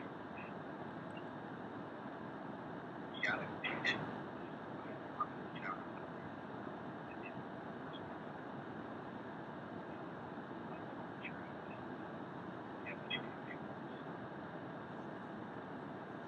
Yeah, you know, I think Can you tell me a little bit about, like, I mean, like, if I'm vaccinated, you're just mentioning, you know, the ocean analogy, but if you could talk a little bit, like, walk me over. Sure, I'd love to. I'm happy to. It's an honor for me to do that because it's a paradigm-shattering advancement. It's the only nutraceutical in the world that is essentially mineral water that's designed and developed and manufactured to resonate with that frequency of 528, which, based on my thesis, and it makes reasonable sense, that if prayer works, if you are one of the vast majority of people on the planet that feel that prayer is a effective means to accomplish beneficial outcomes, I am one, Sherry's another, then you have to question what is that technology in your heart that enables that. And that frequency, as I've mentioned, is 528. So now, if you advance a product such as a silver hydrosol, and you put it through laser light spinning magnets where you spin the water. There's lots of researchers out there that have already published lots of papers and books even on why it is that when you start to spin water, because of the polarity of H2O, it starts to structure the water. And then if you, in that magnetic field, you infuse that magnetic field with the sound of 528 hertz and the light of 528 nanometers, then the electrons, yes, you then infuse the water as it's spinning through the reaction chambers. That technology originally came from NASA science, and we published on oxysilver.com a link to that initial article that got us thinking about this, and it's a non-nuclear reaction chamber. It's very safe. I mean, it's completely safe, whereby now you move the water, and the water has microfine silver that has been bonded to the oxygen in the water using the NASA technology, non-nuclear reaction chamber. Then you've got a double superconductor of sound and light that's flowing through your reaction chamber, picking up the sound and light of love, 528. And so what comes out is a superconductor. Silver is a superconductor. Water is a superconductor. Water is a liquid crystal superconductor of sound, particularly. That's why dolphins and whales can sing to their colleagues, their friends, family, sometimes people say thousands of miles, because there is superconducting. That's why when you see a school of fish, it's not chemistry or a telephone line that gets 1,000 fish to instantly all turn in the same direction. That's done energetically because the water itself sends out, conducts the instantaneous electrical charge that gives that redirection in orientation and movement of the mass herd. And so that's kind of like what we're talking about when you start to now look at water is a liquid crystal superconductor of sound. And silver is of the three elements that are the most powerful electron conductive elements: gold, silver, and copper. That's why we use copper wires. So what's actually lighting up your light bulb is a stream of electrons that are resonating in your power system at 60 hertz, because that's what the electrical companies are using in America, and that's a sickening frequency. They could make it healing if they raised it to 66 hertz, but they don't. So would that be 66 inches in terms of like the decimal line, 528, how much frequency? Yeah. So take 528, divide it by 2. What do you got? All right, you got 264. Okay, so even numbers, yeah, I read about that.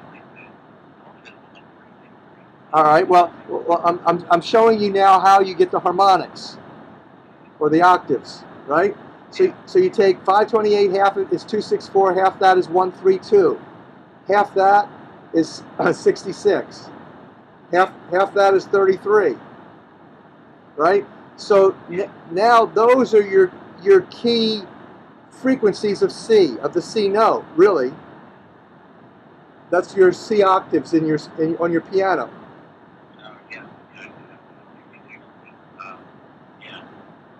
All right, so now once you know that, and once you know that that is your optimal frequency for resonating with nature, then your music and tuning becomes medicinal.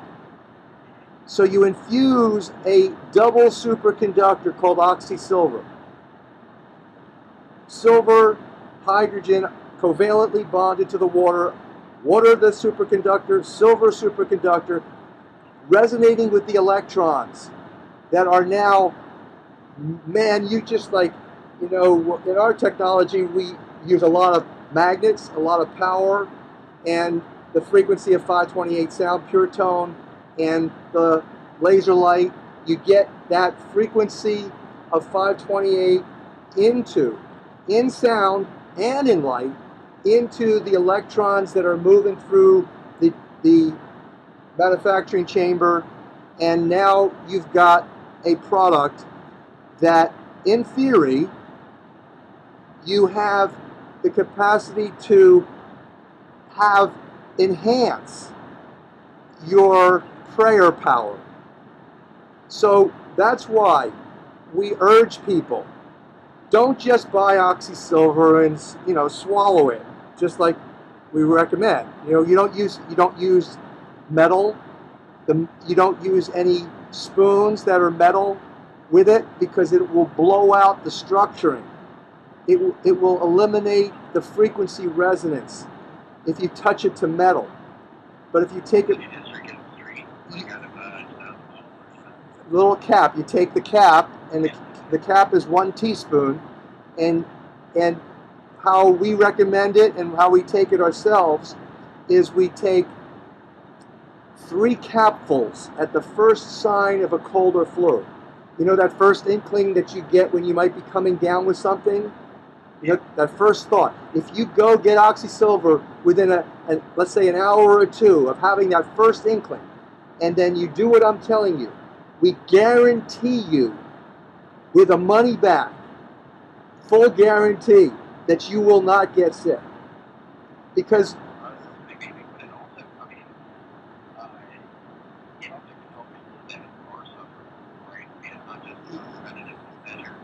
right, well, let me explain. So, okay, so, you know, let me get to that next.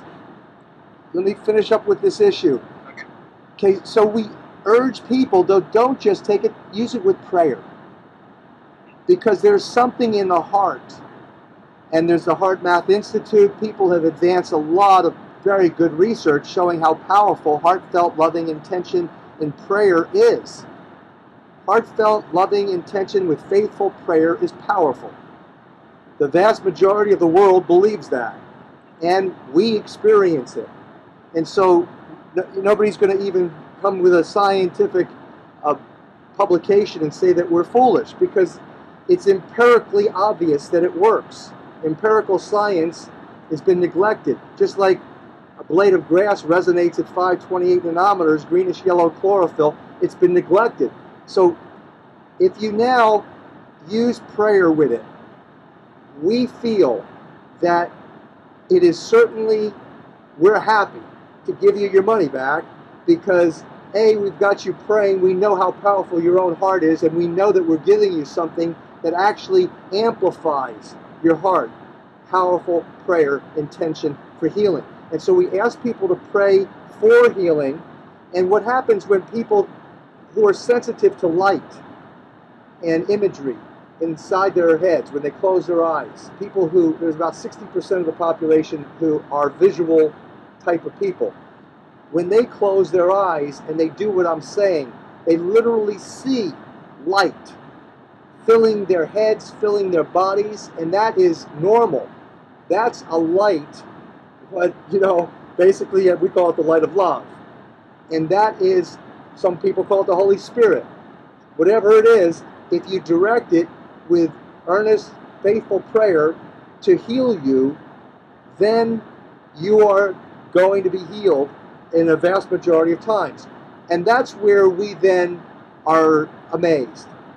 We have people using oxysilver, using it that way, who report to us the most unbelievable stuff.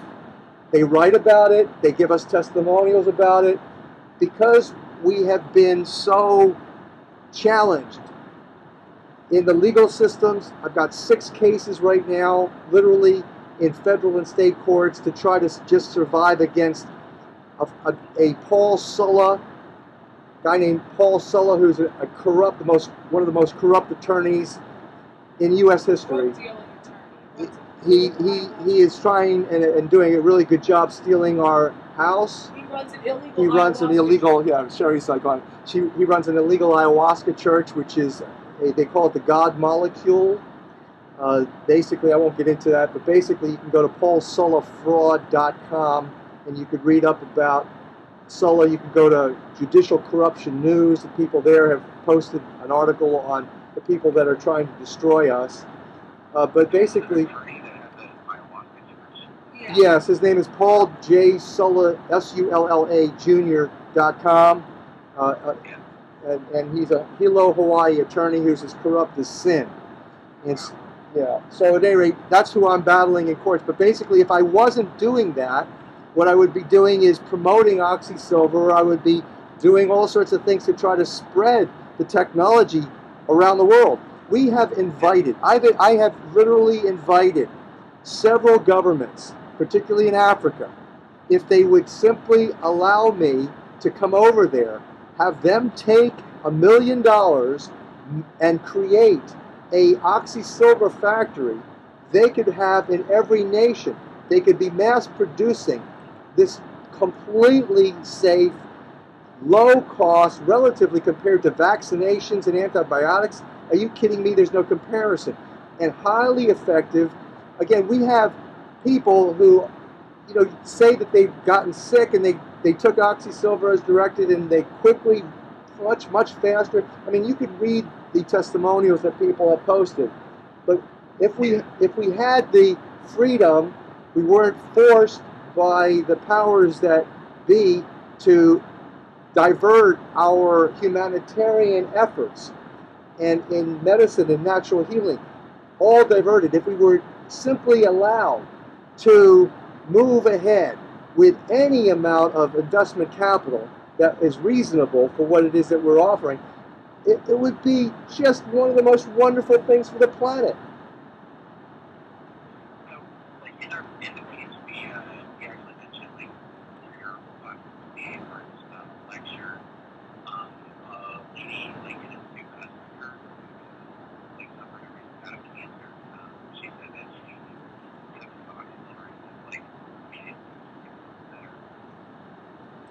Yeah, that exactly happens. Let me tell you, again, if you've got your cold and flu coming on, right, and if you hit it at that moment, just like I'm saying, ideally, let's say you're sitting at your computer, you feel suddenly like maybe a cold or flu starting to come on, you go to the medicine cabinet, you get the OxySilver, you take 3 of the capfuls with prayer with your eyes closed.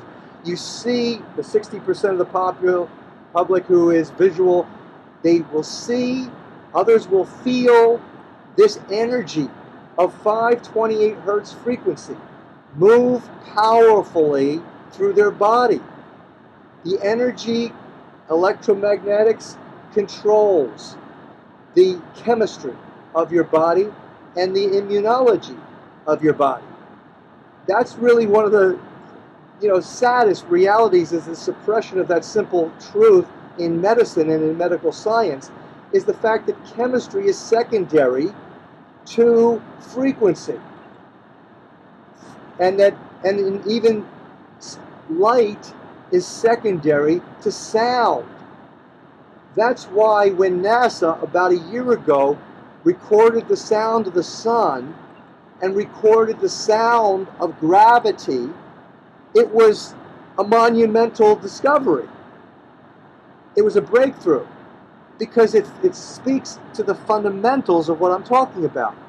You have first sound. Before there was light, there was sound. It's reflected in the Bible in the beginning, in Genesis 1:1 and 1:2. In the beginning there was the Creator in the darkness, and that the Spirit of the Creator hovered over the face of the water, divided the water from the water. Now there's your water, right? So water and God are virtually the same. So that makes 80% of your body that's filled with water. I have to honor you as 80% at least God. Okay? So now the voice hovered, or the spirit of the Creator hovered over the face of the water, divided the water from the water. Now when you divide water from water in H2O and in biophysics and in that level of chemistry, atomic chemistry, you now enter the quantum field where you're dividing hydrogen from oxygen. You're getting now into the quantum field.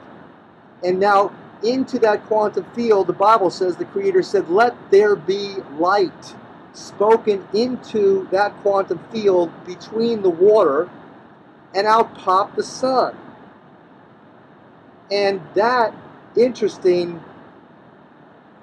belief or statement is somewhat confirmed by the bioluminescence research, which includes reporters and investigators of dolphins who vibrate bubble rings underwater and get them so hot they start to glow. From the sound of the dolphin's voice, you have sonoluminescence. It's called sonoluminescence. And so suddenly now you've got, at least in the realm of science and physical empirical observation and reality, you've got this concept that it is true. Sound creates light.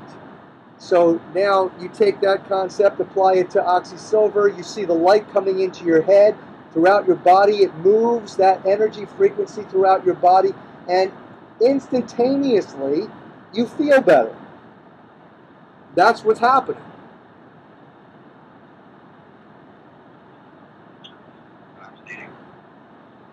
Yeah, it's wonderful. It's fascinating. I'm fascinated by it all the time. I'm learning new stuff every day. It's fantastic. I mean, think about it. Again, you are very blessed, just as I am, to have suddenly now these revelations, because there's 7 billion people on this planet. There's less than maybe a couple thousand who really get it. Who really go, wow.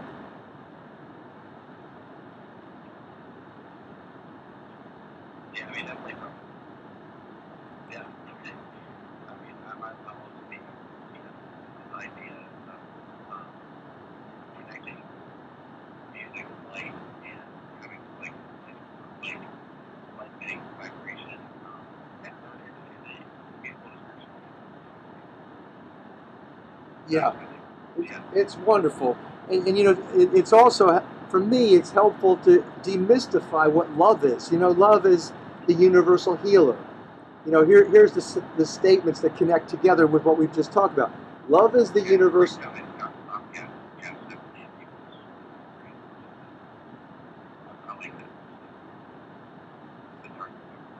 Yeah, so there's three really cool things that connect. Love being the universal healer, music is the universal language, and water is the universal solvent. You put the 3 together, which is what this discussion on 528 has been all about. Putting those 3 things together, now you've got oxysilver. Now you've got not just a fantastic natural healthcare product that can basically make all vaccinations and antibiotics obsolete and clean up the environment in the process. Nope, you've got more than that. You have literally a paradigm-shattering revelation and simplification of all the complexity in medicine and science that has neglected these most simple, sustaining, and fundamental matters. That's what's amazing to me mostly. That's what's so motivating to both Sherry and I and everybody else who gets it, gets the aha. Wow! It's like we literally now, with this information, stand on the threshold of accomplishing what all of the great masters and gurus and scientists and experts that humanitarians, including Einstein, who was very sad, very distraught about the nuclear bomb. He believed in God. You had Nikola Tesla, last century's greatest genius, who prayed. If you understand, now even Tesla, if you want to write something really cool for popular mechanics, write what Tesla's most famous quote is. Tesla, by the way, prayed. He said that his machines and his inventions never worked unless he did. But his famous quote is, quote, "If humanity only knew the power of the 3s, 6s, and 9s, it would be a completely different universe." End quote. What would compel last century's greatest genius to state that is what we're talking about.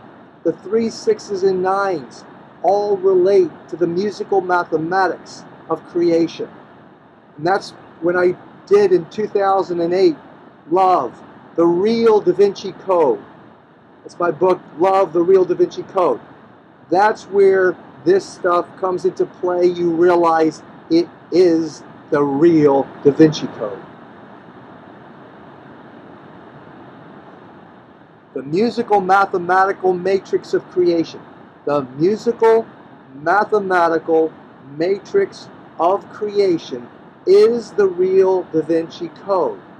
And now, let's say you are a humanitarian or you're just a good person and you see problems and you see sick patients and you want to help them and you want to solve the world's problems.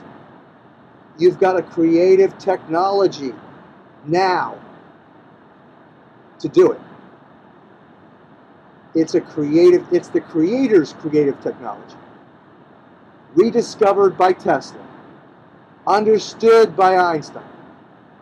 Musical, mathematical, frequency resonance. But again, unless you get it out, and again, I can't imagine that your bosses are going to allow you to get this information out in any, substantial length to enable the masses to grasp this. And unfortunately, I'm not a research editor, so I mean, it's absolutely fascinating thing. I'm glad I have this so we can hear kind of the mind, my own personal viewpoint that would be that's my job description. So, unfortunately. Yeah, well, quite frankly, I would just be happy if they didn't smear us. I would be happy if the Popular Mechanics came out with an article that was unbiased and simply didn't smear us. Yeah. I do think this article is pretty fair, though. I mean, interaction works great.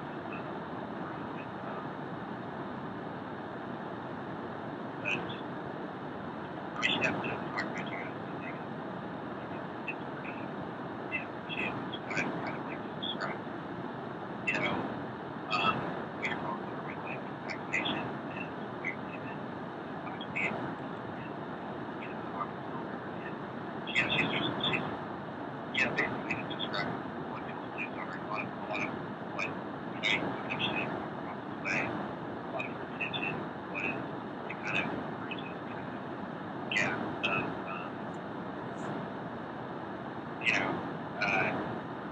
she doesn't want to be attacking and wants to kind of show that there's not kind of two sides. I mean, there's not really like this. It's important and kind of necessary. So, like at the end of her piece, she talks about,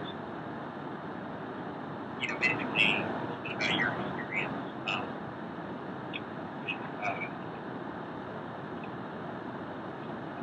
Hard to get into it right now. But she says something about like revelation about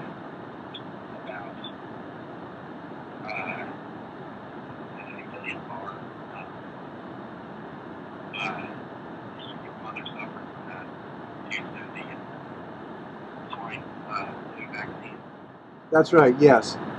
Yeah. Can you talk about that a little bit? Yes, but my concern immediately, and I wonder if you could reply to this, my concern is that that might be taken out of context and used somewhat to disparage the orientation as, let's say, Horowitz is engaged in this and he is, let's say, biased because of the tragedy that he experienced with his own mother. And that's not a fair statement, you know. Yeah. So I wonder if you might read that to me or assure me that that's not the way that she completes her article.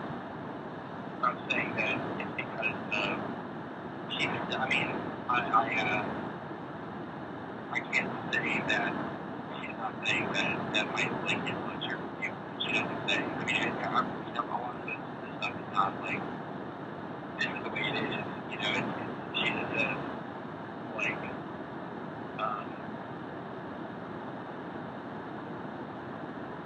I mean, she's not saying that it's because it's your own personal experience that you know you feel this way about vaccination. But I mean, I don't know if there can be a clear.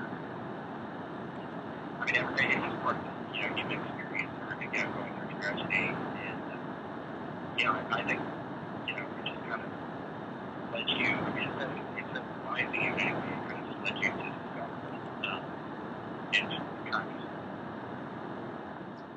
Actually, no, that's not even accurate. Yeah, it actually motivated me out of love and realizing how stupid I was. Because the story is that I thought I was a know-it-all. My mother scrubbed the streets at Nazi gunpoint in Vienna at age 16. Did Bronwyn-Dickey state that? She does state that in the article? Oh, that's good. So the fact is that when my mother developed Guillain-Barré as a smarty-pants, know-it-all doctor, I believe that she was just suffering with some genetic problem or had no relationship whatsoever to vaccinations. And you have to understand, I trained 30,000 healthcare professionals between 1990 and 93, as I mentioned, and I would regularly, routinely urge them all to get hepatitis B vaccines. So it wasn't that incident that made me start to research. I found later on, through my research with the Gallo materials, the Lytton Bionetics, the Special Virus Cancer Program, that's where and when I suddenly woke up to the risks of vaccinations. It didn't have to do with my mother dying. Now, here's where my mother came in. So years now, my mother's dead. She died of Guillain-Barré, as I mentioned. I think you probably have it in your article, where she took the swine flu vaccine.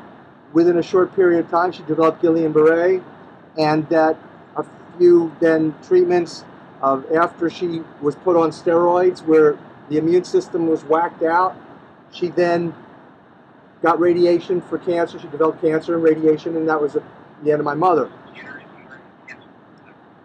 Yes, she had reproductive cancer from initially, in my opinion, steroid immune suppression associated initially with neurological damage from the vaccination.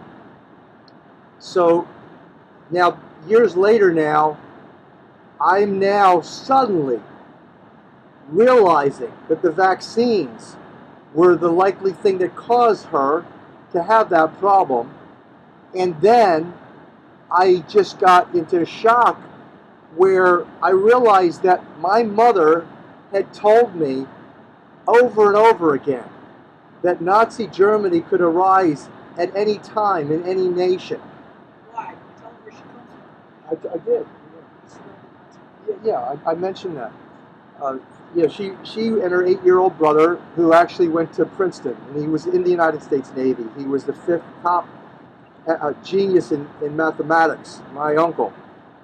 He was 8 years old, scrubbing with my mother the streets at Nazi gunpoint in Vienna. They made it out on the last boat that made it out of Europe. And my mother came back, and of course now here I am, a Harvard doctor. I'm a behavioral science expert. Nobody could tell me anything, especially my mom, you know. And I would say to my mom when she would say those things, and she would see anti-Semitism very frequently. And I didn't want to look at it.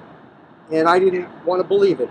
And she would say, Len, you don't know. I lived it. She says, neo-Nazism could arise anywhere, anytime, even take over America. I said, Mom, you don't know what you're talking about. You're just neurotic. I literally called my mother neurotic. I called, as an expert in behavioral science, doctor, medical, gee whiz, I called my mother neurotic and sick mentally for seeing Nazism and neo-Nazism everywhere.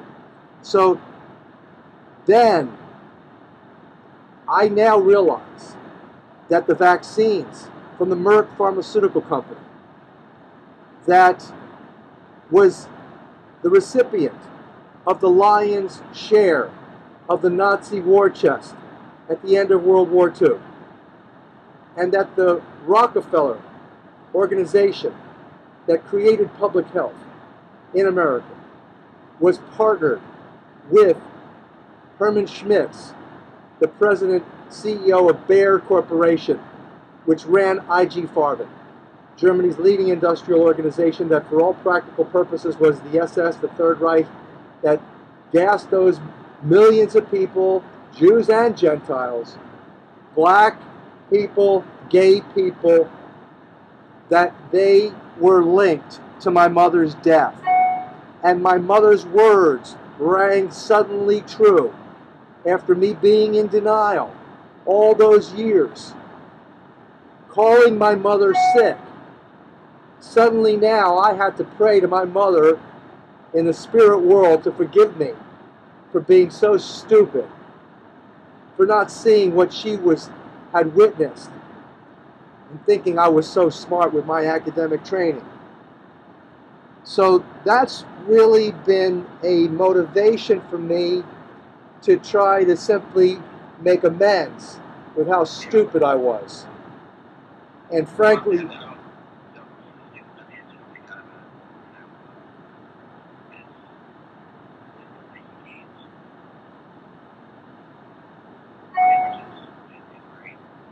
yeah.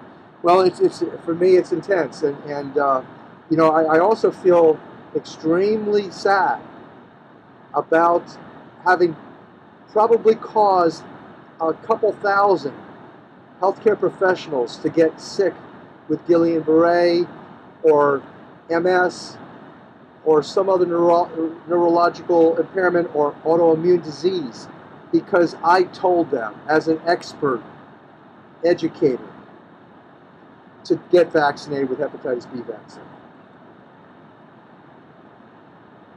I mean, again, when you carry these kinds of feelings and memories, and then you read, for example, a troll who writes something just totally antagonistic against some of our recent work, you know, like, for example, the new film Unvaxxed. You know, we just had a troll get on there this morning and write something just really just outrageously stupid and sick. You know, and then, you know, you carry the feelings that I carry. It's just very, very sad. It's a sad, sad reality, but somebody's got to do it. And I'm very, very humbled, and I'm blessed that we've been given the information that we have, and that we have been very successful in saving, I believe, several million lives. I believe that based on the work that we've done over the years, that, and we hear all the time from mothers who are so thankful to us. They say, I took my first, they tell the stories, they took their first children to get vaccinated and they're crippled today, and then they researched my stuff, they got a hold of Horowitz on vaccines, which is one of the earlier tapes that I did, and they stopped vaccinating, and now all the other children are just like so healthy, even compared to all the vaccinated children in the schools. And I get so much praise and credit from those people, and that's really also what keeps me going, despite the fact that I have these idiots and trolls degrading us.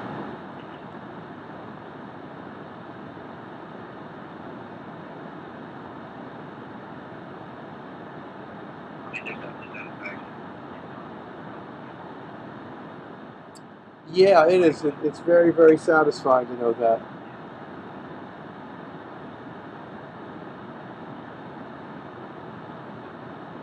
Do you guys have any other questions for me? When will this be out? It will be out by our September issue, which is on sale in seconds. Okay.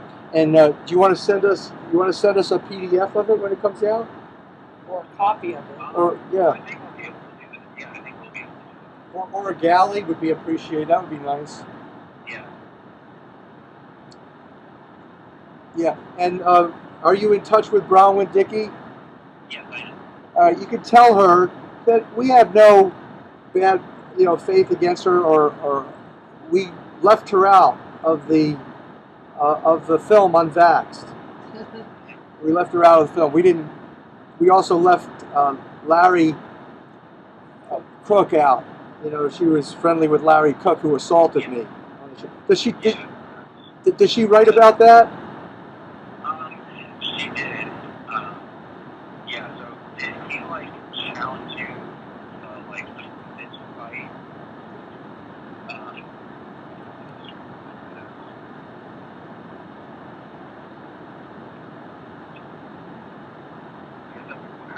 When did Larry? Yeah. Can you read me that section? What she wrote?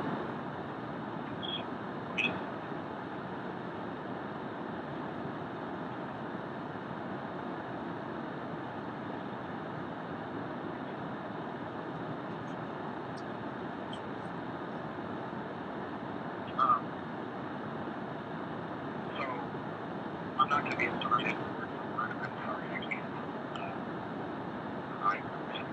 But I can just give it to you. I don't know if that's, we don't know each other, so it's not, I feel bad. I'm working on it too. It's hard to be hearing.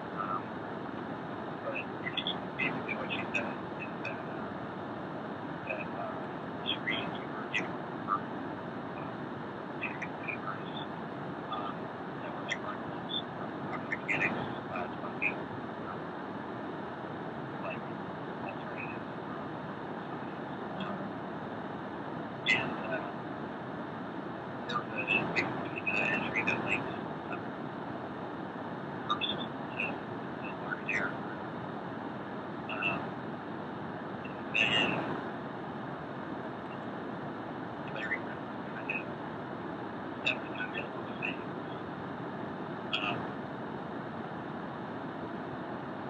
Yeah, that's the meaning of like you said, you put your hands off me, and then Horowitz describes any kind of stuff between Larry. And so there wasn't a problem actually happened, right? This stuff broken out. Or he assaulted you first, is that what you're saying? Or? Yes, he did. He assaulted and battered me. He grabbed my left arm. If you study law. Yeah. So when I talked to Larry, he did not deny taking it. First we had that debate, and I said, we need to make sure absolutely right. We got to be fair. Larry said he wasn't sure. That's so if they're not sure, then that gets a lot more. Yeah. Actually, let me tell you exactly what happened. Let me tell you exactly what happened. And it is true. He assaulted me. I was just very lovingly, out of a sincere desire to alert Bronwyn Dickey and I can't remember the Dina. Yeah, that's right, Dina. photographer. What we had discussed the previous days, that there are financial interests that they are being paid by that have a concerted interest in smearing Wakefield. And so what happened was we were not believed. And there was, I think one of the events, there was something that, that at the end of my film, the Paris attacks video, Sherry Kane, who you have been interviewing with here, saw Dina during the presentation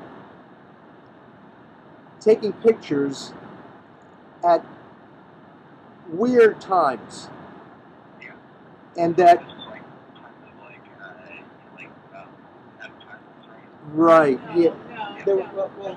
Why don't you tell your side? I saw her taking pictures not only of whatever there would be an ad or something on the film or talking about a product, but I saw her taking photographs of specific things that she could potentially use to try to discredit us. And not only did she do it, she did it while the film was running, while people were sitting and filming. I don't know any journalist that would get up during a film while it's being run and start to flash their camera and stand up in front of the screen and take pictures. Yeah, and that we say,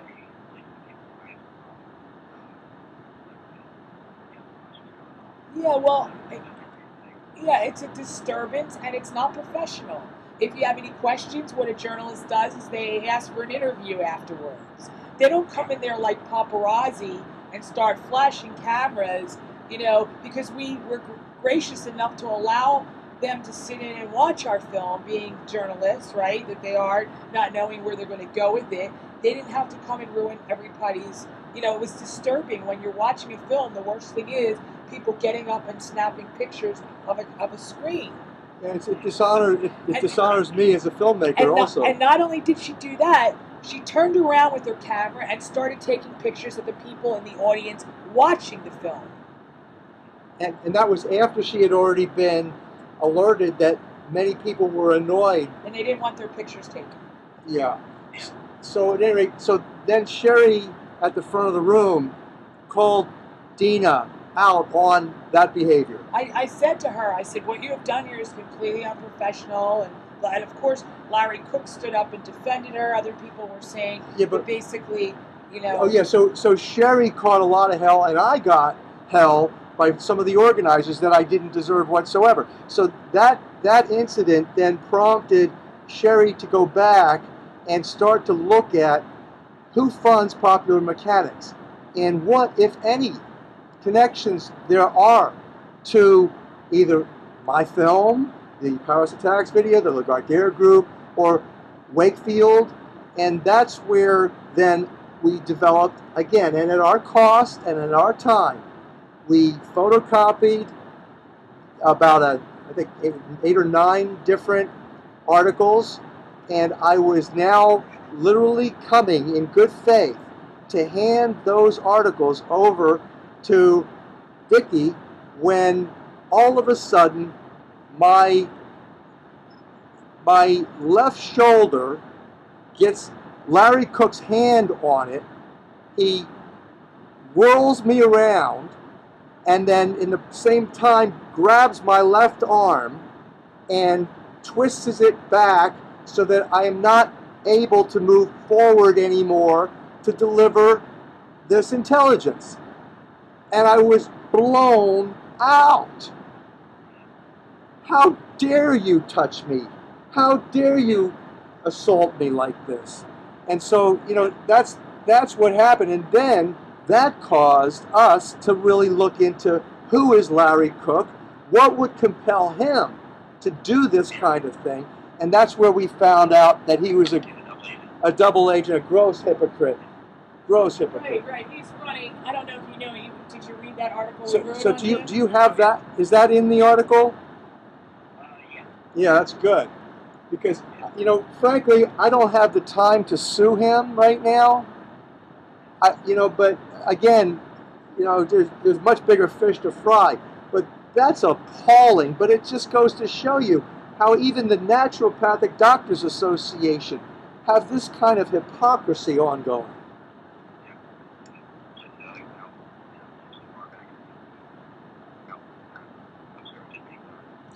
And people have questioned Larry Cook on that article we wrote, and they were like, is this true? What's going on with this?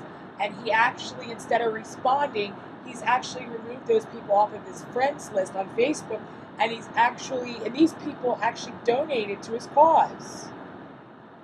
So, somebody comes and asks you a question, and you do that rather than responding to them in good faith, there's something wrong. It's kind of like the same thing why when you asked him, did you assault Dr. Horowitz? And he says, I don't remember. Right? So.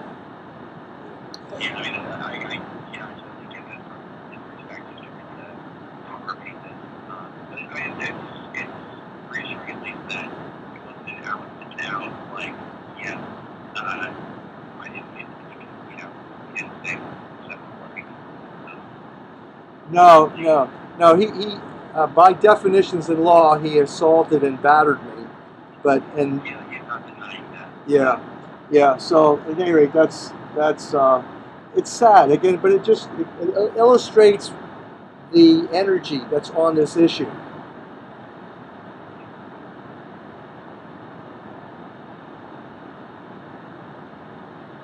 I get that, and we don't say anything contrary to what you're, saying. So, I think that's pretty good. Honestly, I feel like this article went pretty well. It definitely started, it's a process, of making sure, from a vaccinating point of view, there's something to bring to the tables. It just tries to move it very, very different. But I think it's pretty solid. If you were me and that article came out, would you feel good or bad about the article?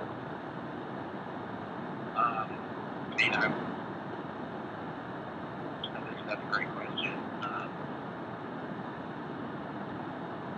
I wouldn't be thrilled. I wouldn't be like living there. I'd probably be, I can't say I would be a little bit upset, but I think it's, it has positives and negatives. What would you be upset about? Yeah, what would you be upset about? Well, I don't know if I would be upset. The only thing is like, it shows like confrontation. So, for me, I'm not a confrontational person. So, like, even just from a personal perspective, I wouldn't want people to know that someone assaulted me. But that's even more than a private person. But, if in terms of, I'd rather them think that someone insulted me rather than the opposite, though. so, I guess I think out there is very important. Does the article have his affiliation with the Naturopathic Physicians Association of California? It doesn't have that. Yeah, I think that's important to have that in there. So, let me write that down. But I'm in constant communication with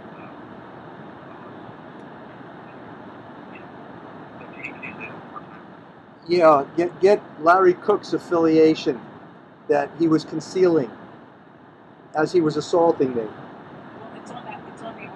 Does he have a copy of Which Yeah, article? the war against it? Yeah. Yeah. So he's affiliated with. He's a California. He's supposedly, we've heard through the grapevine, I don't know if it's true or not, that he has resigned that post as the executive director for the California Naturopathic Doctors or Physicians Association, and that group is a large contingent within the National Naturopathic Doctors Association.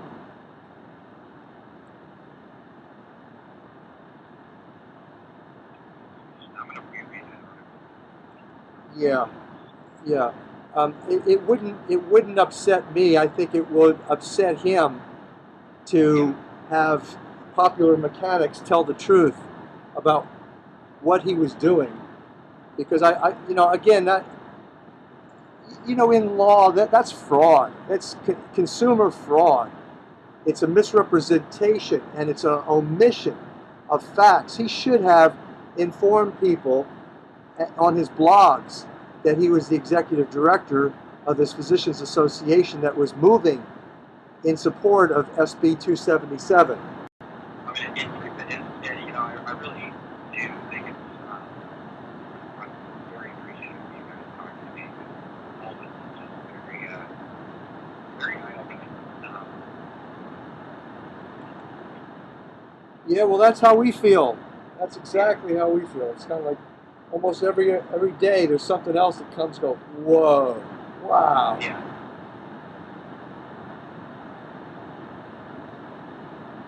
So anyway, I think we've covered pretty much everything. But yeah, thank you guys so much. You guys have been extremely helpful to me to make sure that they're,